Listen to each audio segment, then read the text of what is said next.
Live from downtown Detroit, Local 4 News at 6 starts now. Owners of a local business tired of seeing batteries stolen right off their buses, so they followed one suspected thief, and that led somewhere they never expected. Good evening. Welcome to our 6 o'clock newscast. Detroit Bus Company provides, you guessed it, buses for tours, weddings, even rides for school kids when they do field trips. That's right, but its location on the city's west side has really become a target for break-ins. First, expensive catalytic converters were cut off their buses. And now a thief hits the place twice in one day. But this time, there's a twist. Sean Lay live with what happened when the owners decided to take action on their own. Sean, what's this all about? Karen, good evening to you. If you're at home, stop what you're doing for a second. You've really got to see this. The guy cuts through the fence here to steal expensive batteries from buses here at Detroit Bus Company. The same day, he actually comes back for more. That led to this very unusual slow-speed chase. Security camera video shows an intruder with a severe limp breaking into the Detroit Bus Company grounds on the city's west side.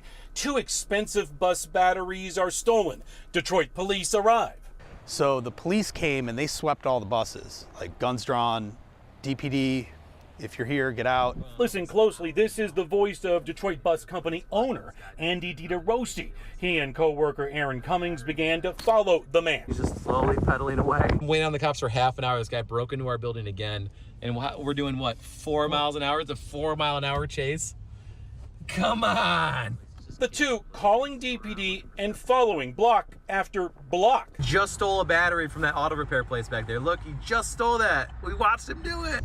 This is the most interesting thing ever. DPD then rolls up and takes the man into custody. Once he was arrested, it was like, it didn't feel great. Didn't feel great because it's clear the man is disabled. We digested all the day's events. And we were talking later in the day and we said, like, can we help him? Nobody wants to do that. And as the team here thinks of ways to help him, this is the third break-in where equipment is stolen from a small business just trying to make it. You want to be really mad, but the world doesn't stop for you, and you gotta kind of just, for lack of a better term, pick up the battery and put it back into the bus. Get a battery, get on the bus, and get those buses moving. Lots of security here and cameras, but this place gets picked on rather frequently here. Again, catalytic converters just a few weeks ago, now bus batteries. And again, the team here is going to try to connect with the guy that was arrested. They're still trying to connect with him to see if they can help him in any way, Karen, so he doesn't have to keep doing this around the west side area. We're live tonight. Sean Lay, Local 4, back to you. What a story. All right, thank you, Sean.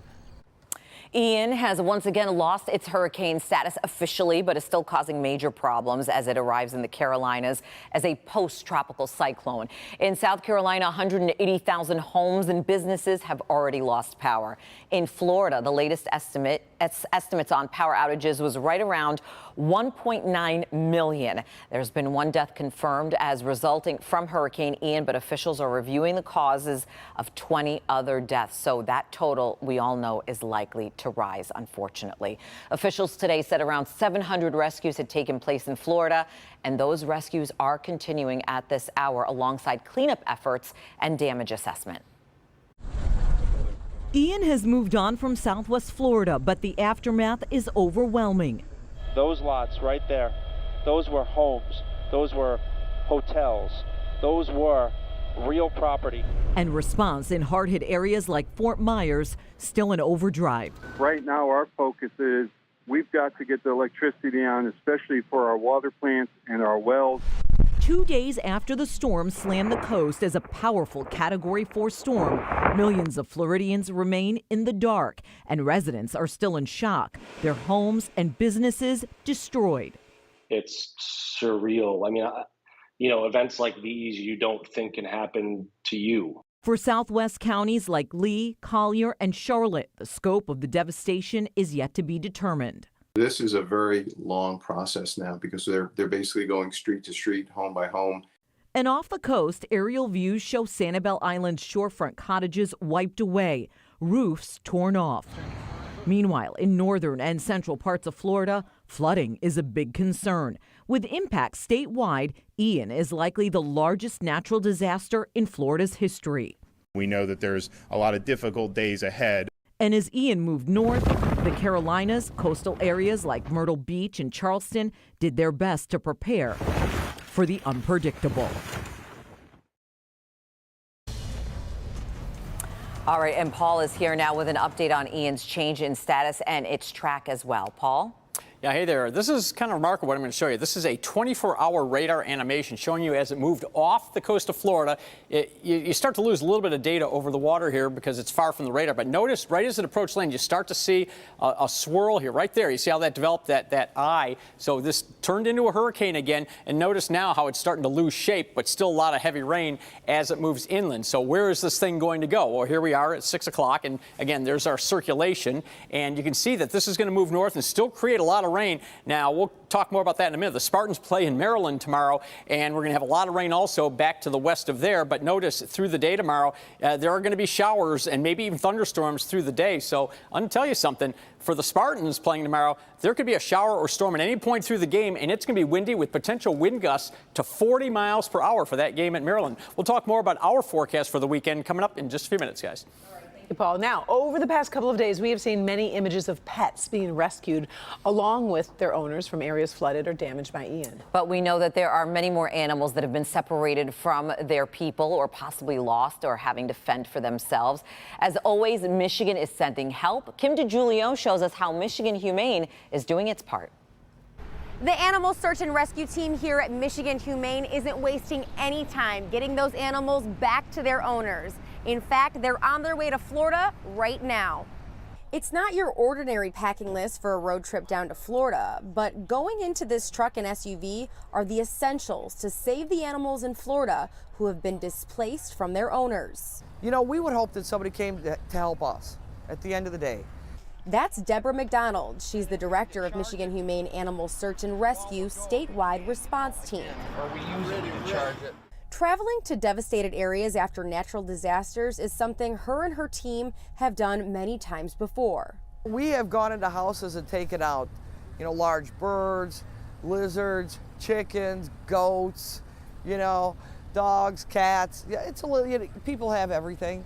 It's hard enough for the people who have lost everything they own in this hurricane, but if they can at least get their pets back, it can give them hope. When you have pets, I think you understand just how attached you are and how much part of your family they are. And, you know, people don't always have the opportunity to get back in and get those animals out. This team of 4 is headed to Lee County, equipped with boats, motors, cages, and food, and ready for the dangerous conditions Hurricane Ian has left behind. Our team has gone through confined space and compromised structure training, flat and swiftwater rescue training. We have the dry suits and the gear to protect us from the floodwaters, which are contaminated. Deborah says their rescue efforts only help train their team even more, making them better prepared for responding at home too. When we respond out of state, what that does for us here is puts us in a better position to respond if we're needed in Michigan. Their plan is to get to Atlanta tonight, and then they'll leave for Lee County tomorrow morning. Reporting in Detroit, outside of Michigan Humane, I'm Kim DeGiulio, Local 4. Oh, appreciate all of their work, of course. First responders have rescued hundreds of people from Sanibel Island after its causeway was wiped out, trapping anyone who is still there. NBC's Morgan Chesky flew over Sanibel with the Lee County Sheriff, who says he knows there are still people on the island who need help. The causeway being, I mean, the damage is horrific. We got to see it firsthand. Right. There are people still stuck on the island. My message is stand by, stay safe, stay inside, don't go out where there might be a downed power line or water that you don't know what's in it. Stay safe because we are coming in full force. The full story ahead at 6:30 on NBC Nightly News as Lester Holt anchors live from Fort Myers Beach with the very latest on the recovery efforts and what's happening as Ian arrives in the Carolinas. Water will soon be flowing through the new main that replaced the one that broke in August, putting 23 communities under boil water advisories. The Great Lakes Water Authority says it's finished with phase 2, which is disinfecting and testing. Now comes the final phase, which amounts to letting the new main carry water. Customers who were affected by the original break should expect some fluctuations in water pressure throughout the next couple of days. We know that GLWA has set a target date of October 5th for everything to finally be back to normal. 40% of women have dense breast tissue, putting them at higher risk for breast cancer and making the disease more difficult to detect with a mammogram. A new technology called SoftView can improve screenings for those women, and the Karmanos Cancer Institute in Detroit will be the first in the nation to offer it to patients.